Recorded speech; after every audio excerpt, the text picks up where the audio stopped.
안녕하세요. 네, 한국사 시간이 또 돌아왔습니다. 우리는 지금 조선에 대해서 공부하고 있습니다. 조선 전기의 정치의 상황, 조선 후기의 정치의 상황 나누어서 6강, 7강에서 살펴봤고 이제 조선의 경제, 사회, 문화와 관련한 내용을 8강에서 살펴보겠습니다.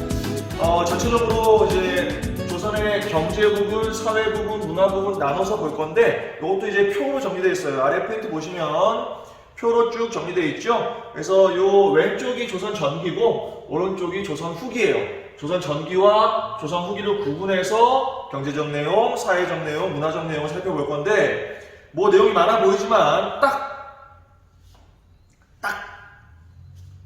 핵심만 말씀드리는데 경제는 수치제도만 볼 겁니다.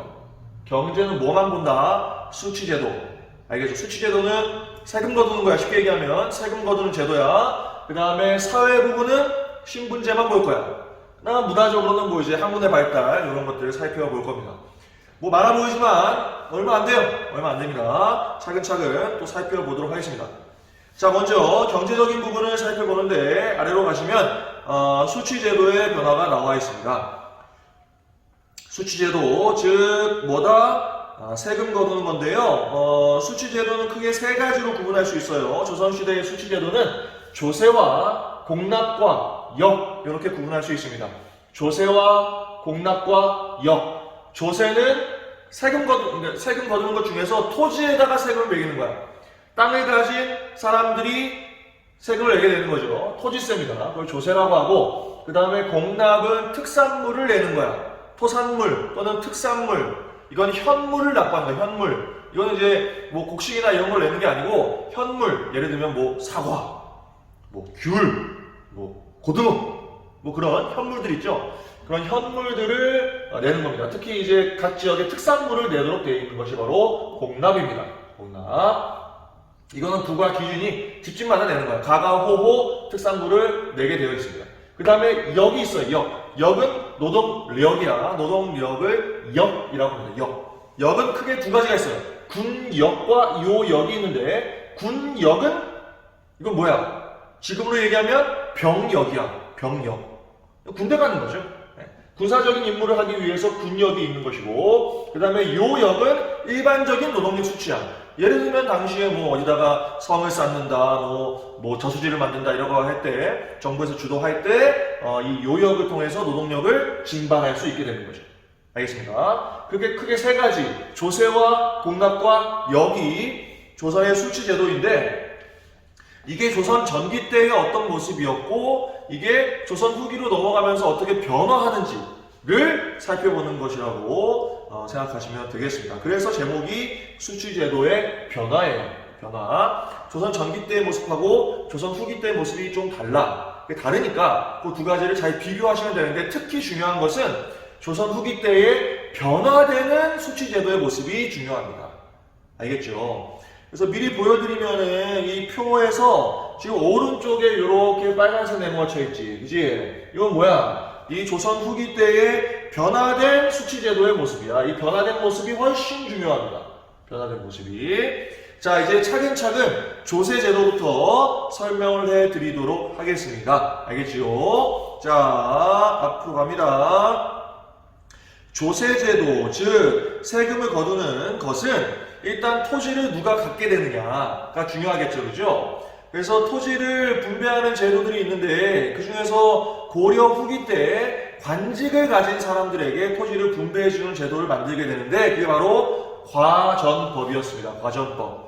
이게 급진파 신진사대부들이 권문세족의 권한을 약화시키는 과정에서 새로운 토지 이제 분배 제도인 과전법을 시행한다고 했었는데 이런 과전법과 같은 제도를 통해서 누가 토지를 가지게 되었고 그 다음에 세금을 내는데 어떤 식으로 세금을 내게 되었는가를 공부해 보도록 하겠습니다. 자, 과전법을 시행했다는 것은 토지를 제가 분배한다고 계속 표현을 하고 있는데 사실 정확하게 얘기하면 토지에 우리가 생각하는 토지의 소유권을 주는 게 아니고 뭘 주는 거냐면 과전법을 통해서 토지를 받은 사람은 수조권을 지급받는 거예요. 즉 관직에 있는 사람들이 수조권을 받게 되는 거야. 수조권. 그럼 수조권이 뭐냐 또? 요 좀 약간은 어려운 개념일 수 있는데 조세를 거둘 수 있는 권리야. 수조권. 조세를 거둘 수 있는 권리. 써있죠. 조세를 거둘 수 있는 권리야. 그러니까 땅을 지급받는다고 하는 것은 관직을 가진 사람이 땅을 지급받는다고 하는 것은 그 땅에서 뭘 거둘 수 있는 권리를 준 것이다? 세금을 거둘 수 있는 권리를 받은 거예요. 나라에서는 세금을 받을 수 있는 권리를 준 거고, 알겠습니까? 세금을 받을 수 있는 권리를 받는 것이 바로 과전법을 통해서 토지를 지급받는 것이다 라는 거죠. 관직을 가진 사람들한테 왜 그런 걸 주는 거야? 이제 먹고 살으라고 주는 거예요. 네. 관직의 대가야. 관직의 대가입니다. 그래서 수조권을 지급하게 되는데 이게 과전법이 시행되다가 처음에는 전직, 현직 구분하지 않고 계속 이 수조권을 지급을 해줬어요. 네. 전직이건 현직이건 줬는데 그게 이제 문제가 생기니까 어떤 문제가 생기겠어? 나눠줘 이제 토지가 부족해지죠. 그러니까 어떻게? 현직 관리에게만 수조권을 지급하고 전직 관리는 이제 수조권을 지급하지 않습니다. 그 법을 직전법이라고 해요. 직전법. 그러니까 과전법이 변화하는 거지. 과전법이 변화하는 거야. 직전법으로 세조 때 현직 관리에게만 수조권을 지급하는 제도로 변화하게 됩니다. 그게 직전법이고 그 다음에 이게 또 변하는데 왜 또 변하냐면 또 어떤 문제가 생기냐면 이게 세금을 거둘 수 있는 권리를 준 거잖아요. 현직 관리한테. 근데 이게 세금을 거둬도 다닐 거 아니야. 이게 일률적이지가 않은 거야. 네, 각각의 관리들이 다 거두는 그런 권리를 가지고 있다 보니까 그 세금을 징수하는 게 일률적이지가 않아. 그래서 시행하는 제도가 오른쪽에 보시면 관수관급제라고 하는 것을 시행합니다. 관수관급제. 관청에서 일단 조세를 전체적으로 다 징수를 해. 그 다음에 관리들한테 지급해 주는 거예요. 나눠주는 거죠. 그것을 관수관급제라고 합니다. 관청에서 조세를 징수해서 관리에게 지급해주는 제도, 관수관급제, 성종 때 시행됐습니다. 성종 때. 그러니까 이런 식으로 조선 전기 때 뭐 과전법이 시행되고 이게 직전법으로 바뀌었다가 그다음에 이제 관수관급제의 모습으로 변화하는 이런 상황이 있었는데 결국은 다 없어집니다. 다 없어져요. 전부 다 폐지됩니다. 폐지.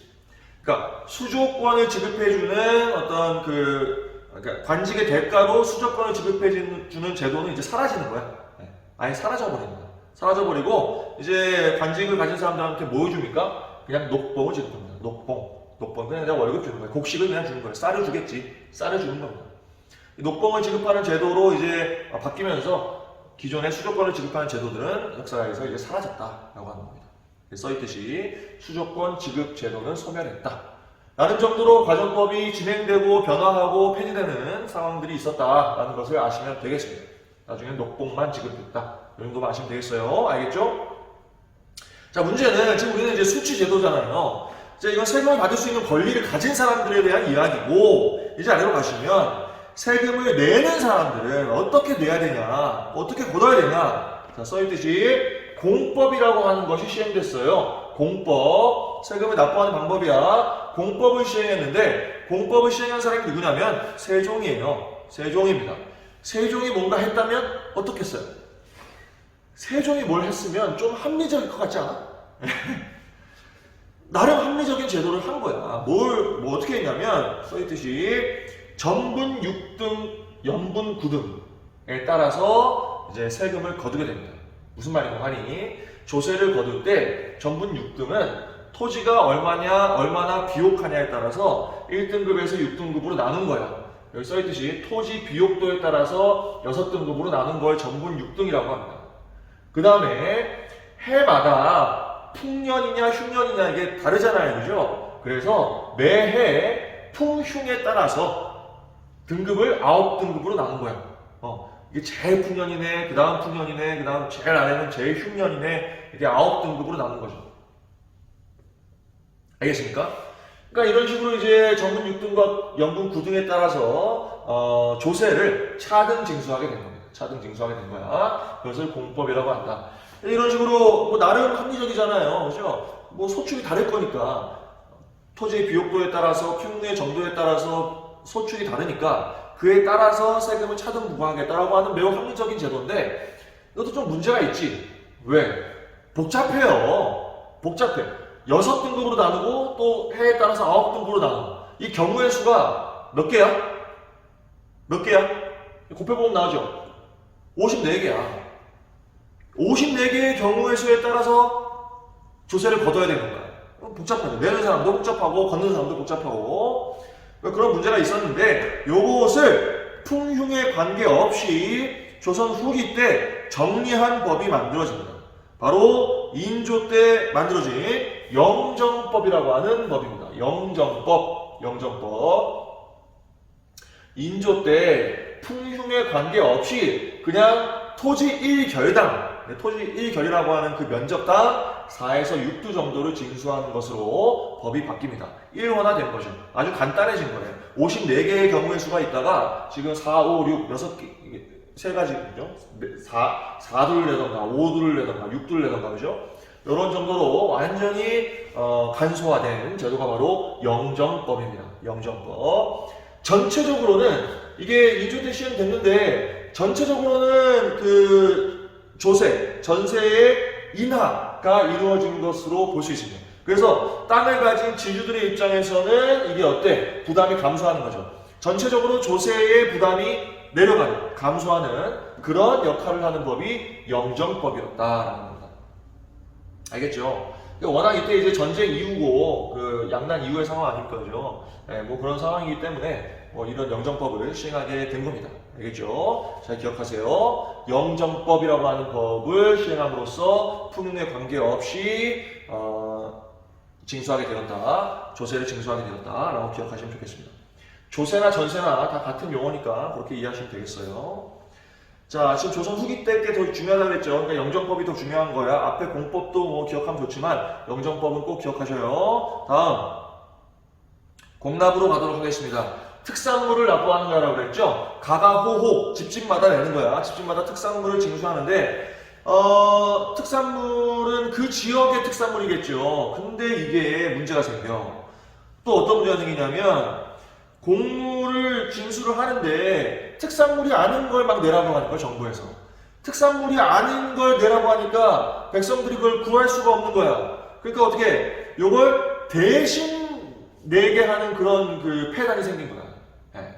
자기가 못 구하니까 다른 사람한테 구해서 내게 해. 근데 그것을 구하는 비용을 또 지불해야 되는 거죠. 훨씬 더 많은 비용이 드는 거야. 그것을 뭐라고 하냐면 방납의 폐단이라고 해요. 공물을 대신 납부하는 사람들이 생겨. 구하기 어려운 특산물을 구해서 내주니까 그 대가를 또 비싸게 내야 되는 거죠. 그래서 농민에게 많은 대가를 요구하는, 그 대가를 받아가는 이런 상황이 됐기 때문에 이 방납이라고 하는 것이 공납의 부담을 상당히 높이는 그런 결과를 낳게 됩니다. 폐단이죠. 말 그대로 폐단. 방납의 폐단이 생겼다. 이런 폐단이 생기고 그 다음에 또 이제 임진왜란 거치면서 전후의 상황 속에서 백성들이 얼마나 먹고 살기 힘들어졌겠어요, 그죠? 얼마나 피폐해졌겠어. 그러니 전후 복구를 해야 하는 왕이었던 누구? 광해군이 새로운 공납제도를 시행하게 되는데 앞서서 사실은 잠깐 봤던 겁니다. 바로 무슨 법? 대동법을 시행하게 됩니다. 대동법은 이건 별표를 꼭 쳐보세요. 이거 잘 나와. 대동법을 시행합니다. 대동법은 광해군 때 시작된 제도로서, 광해군 때 시작된 제도, 금방 광해군 말씀드렸죠. 전쟁 복구를 해야 되는 사람이야. 이 사람이 대동법을 시행하는데 먼저 어디서? 경기도에서 먼저 시작을 합니다. 경기도에서 먼저 시작을 했고 그 내용은 뭐냐면 토지 결수에 따라서 몇 결이냐에 따라서 1결당 12두의 쌀을 징수하는 제도가 바로 대동법입니다. 대동법. 1년에 그 1결당 12두의 쌀만 내면 되는 그런 제도로 변화했는데 이게 어떤 사람한테 큰 도움이 되냐면 어떤 사람들한테 도움이 되겠어요? 토지가 없는 일반 백성들한테 큰 도움이 됩니다. 왜? 그전에는 가가호호 내는 거니까 토지가 있든 없든 내야 되는 세금이었었는데 지금 대동법이 시행되면 토지 결수에 따라서 토지의 소유량에 따라서 쌀을 내야 되는 거기 때문에 토지가 없는 백성들은 어때요? 이 공납의 부담에서 완전히 해방되는 거예요. 공납의 부담에서 완전히 해방됩니다. 이걸 그러면 누가 싫어하겠어? 토지를 가진 사람들은 싫어하겠죠. 그죠? 토지를 가진 사람들은 안 내던 세금을 내야 되게 되는 거예요. 그죠? 토지를 가진 사람들은 안 내던 세금을 12두를 더 내게 된 거죠. 그래서 이게 좋은 제도잖아요. 일반 백성들의 입장에서는 대부분 토지를 많이 소유하고 있지 못하니까 좋은 제도죠. 좋은 제도인데 이게 양반들의 반발을 사겠지. 양반들이 많은 토지를 가지고 있으니까 지배층들이 싫어하겠지. 결국은 이게 전국으로 확대되는데 광해군 때 시작해서 100년이 걸렸어. 100년. 왜 제도 하나 시행하는데 무슨 100년이 걸리냐고요. 이건 뭐야? 지배자들, 지배층들의 반발이 있었기 때문에 이것을 전국에 시행하는데 이런 식으로 어떤 많은 시간이 소요되게 되었다라는 겁니다. 되겠죠? 자, 그 다음에 이 대동법의 결과는 또 이제 기억하는 것이 공인이라고 하는 상인들이 등장해요. 이거 왜 등장하냐면 공납은 원래 현물을 내는 거였었죠. 근데 현물을 대신 뭐 쌀이나 이런 걸로 내게 되면서 관청에서 필요한 현물이 들어오지 않잖아요. 그럼 관청 입장에서 어떻게 해야 돼요? 필요한 현물을 알아서 이제 사야 되겠죠. 그걸 사기 위해서 공인이라고 하는 상인이 등장하게 되는 거예요. 이 공인들이 필요한 물품을 사서 납품을 합니다. 정부에다가 납품을 하는, 관청에다가 납품을 하는 그런 역할을 하게 되죠. 이런 공인이 등장한 것은 조선 후기 때에 상품 경제가 발달하는데 큰 역할을 하게 됩니다. 기존에는 정부에서 필요한 현물을 직접 다 받을 수 있었지만 이제 정부에서 사야 되기 때문에 그런 사고 파는 행위들이 매우 활발해지죠. 상행위가 매우 활발해지는 거야. 그러면서 상품 경제가 발달하는 하나의 요인이 된다. 뭐가? 대동법의 시행이 상품 경제 발달에 영향을 준다라고 기억하시면 좋겠습니다. 자, 대동법에 대해서 설명드렸고요. 너무 중요합니다. 공납이라고 하는 제도가 대동법으로 바뀌면서 생기는 여러 가지 결과들 잘 기억하시기 바랍니다. 알겠죠? 대동법은 꼭 기억하셔요. 대동법. 좋아요. 다음 아래로 갑니다. 이번에는 역이었죠. 역. 세 번째 역. 역은 노동력을 증발하는 거야. 군역과 요역이 있는데 이제 요것도 점점 군역이 요역으로 변화되는, 요역화하는 그런 모습으로 나아가게 됩니다. 일단 이 군역의 어떤 모순점들이 또 등장하기 시작하는데 대립이라고 하는 게 있었어요. 대립은 뭐냐면 군역 대상자, 군역이라고 하는 것은 16세에서 60세 사이의 남자들이 지는 거야. 성인 남자들. 이 성인 남자들이 군역의 대상자들인데 이게 다른 사람에게 대가를 지불하고 역을 대신하게 하는 거야. 쉽게 얘기하면 대가를 지불하고 그 대가를 받은 사람이 군대를 대신 가는 거야. 군대를 대신 가요. 그 대립이라고 해요. 이 대립이라고 하는 상황들이 전개되면 군사력이 어떻게 되겠어요? 약화되겠지. 네, 군사력이 약화됩니다. 대립만 있었던 게 아니에요. 썼니? 이런 대립의 패단, 그죠? 그 다음에 방군수포라고 하는 것도 유행했는데, 방군수포는 뭐냐면 포를 받고 군역을 면제시켜주는 거야. 정부에서 포, 이건 옷감을 얘기하는 거야. 군포라고 하죠. 옷감을 받고 군역을 면제시켜주는 거야.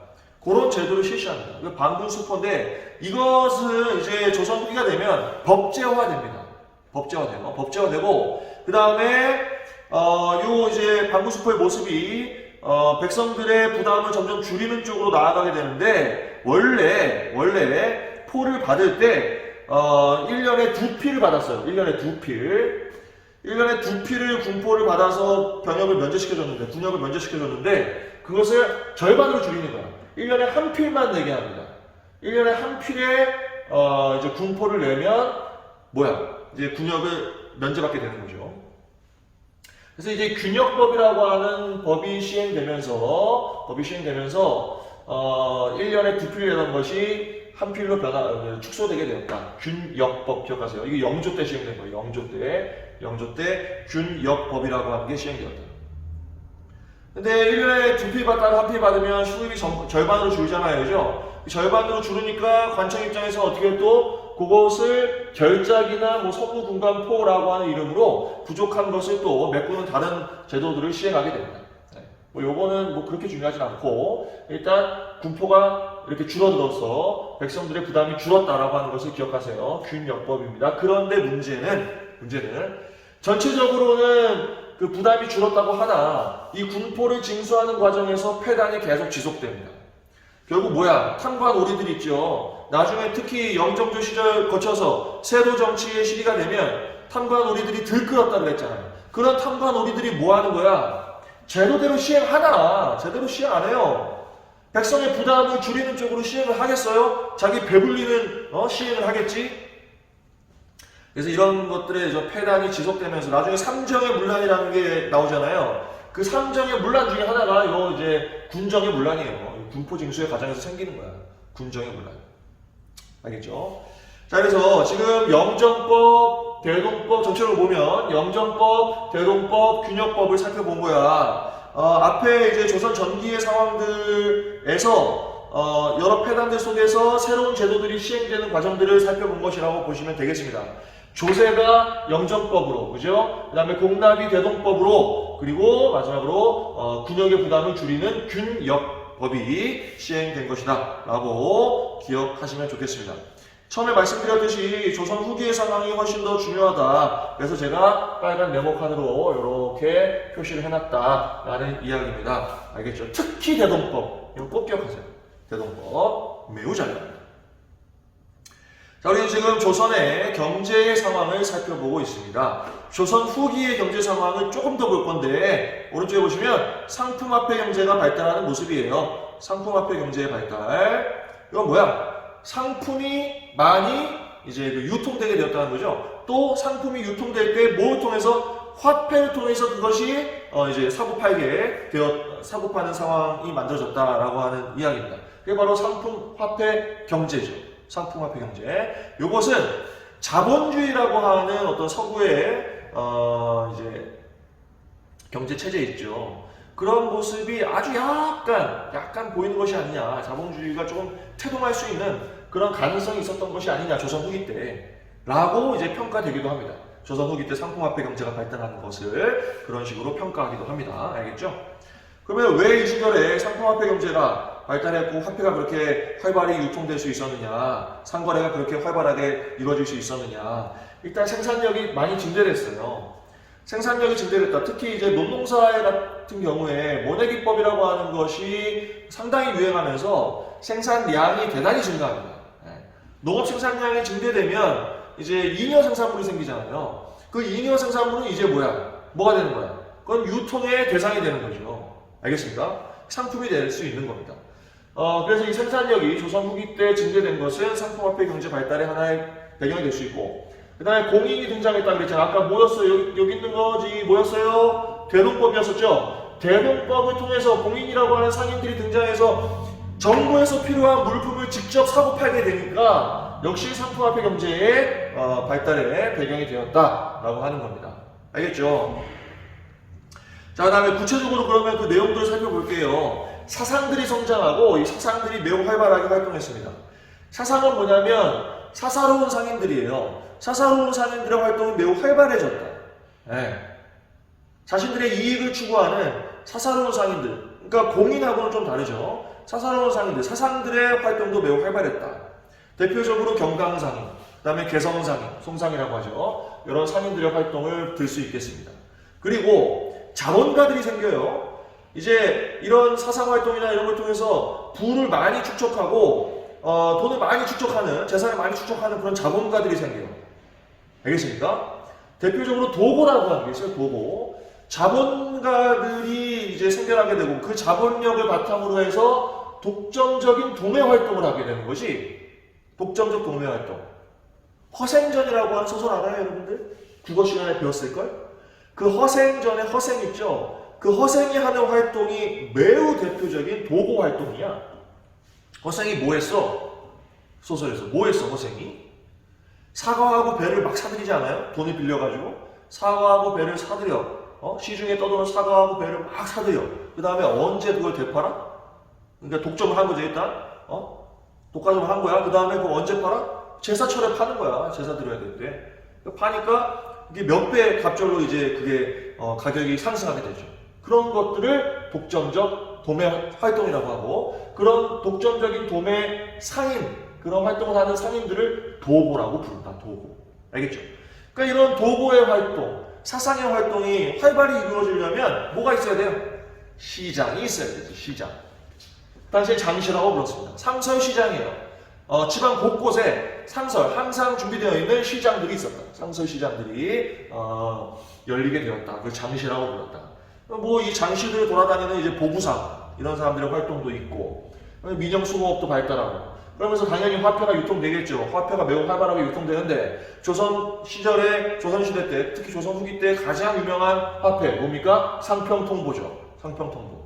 자, 이런 식으로 조선 후기 때에 매우 활발히 상품 화폐 경제가 발달했다라고 하는 것도 동시에 여러분들 조선의 경제의 모습에서 기억하시면 좋겠습니다. 알겠죠? 자, 지금 조선의 경제사회 문화 부분 중에 제일 위에 있는 조선의 경제, 특히 수치제도의 변화와 상품화폐 경제의 발달의 모습에 대해서 살펴봤습니다. 자, 이제 아래에 있는 표 사회 문화에 대한 내용을 살펴볼 건데요.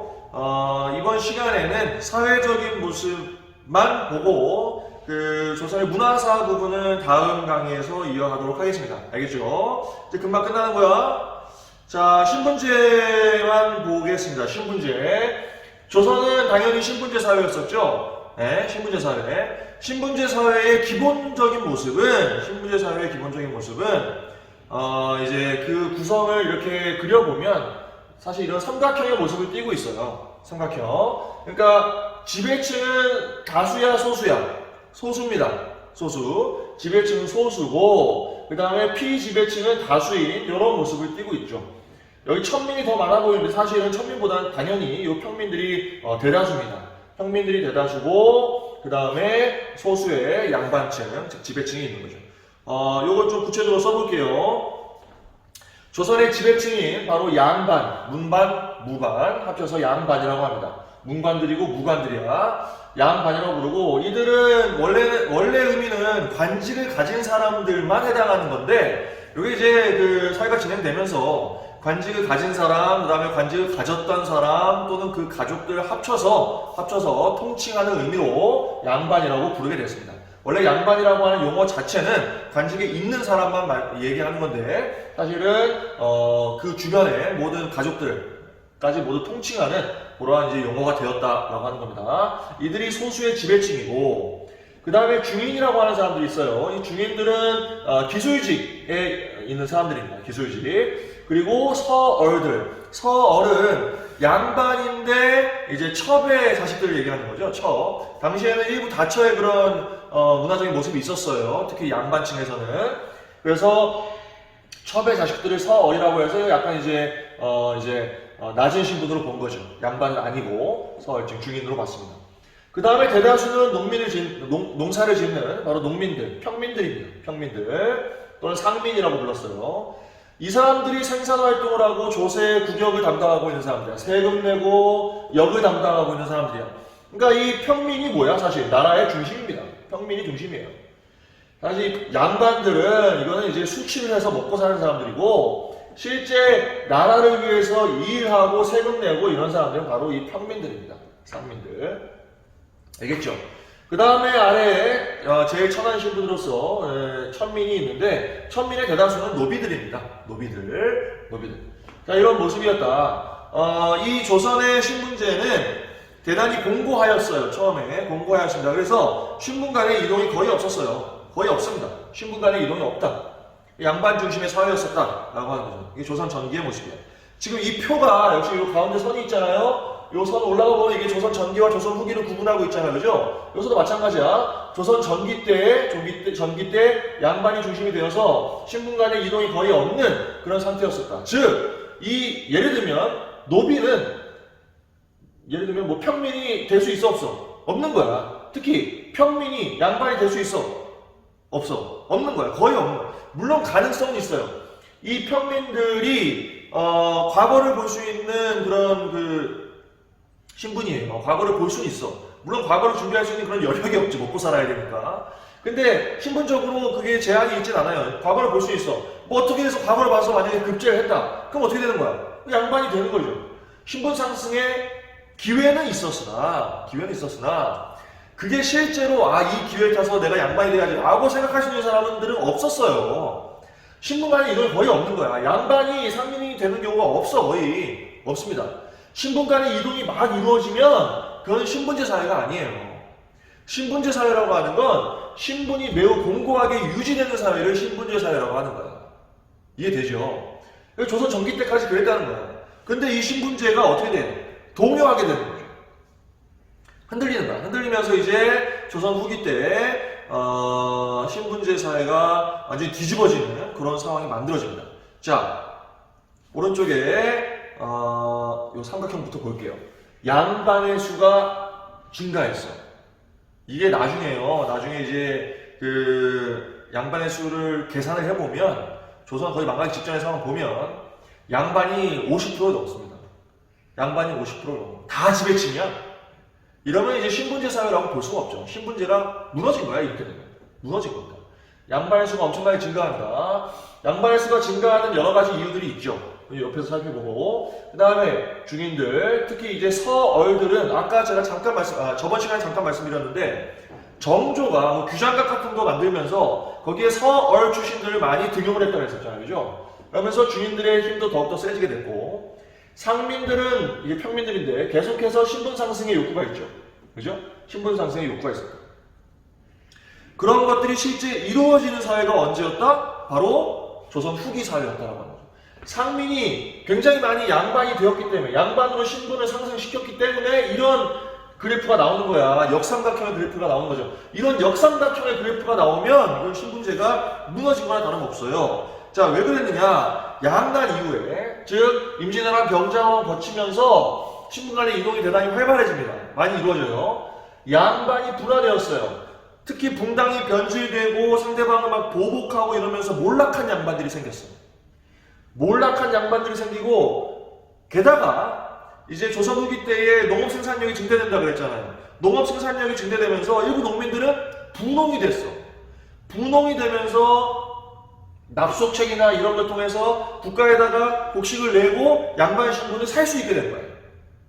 공명첩은 이게 그 비어있다라고 하는 뜻인데, 이름 쓰는 날이 비어있다는 건데, 여기다가 이름을 쓸 수 있으면 뭐가 되는 거야? 양반이 되는 거야. 공명첩에다가. 이름을 누가 쓸 수 있겠어? 세금을 낸 사람들이, 세금이 아니고 이제 그 곡식을 납부한 사람들이 쓸 수 있게 되는 거죠.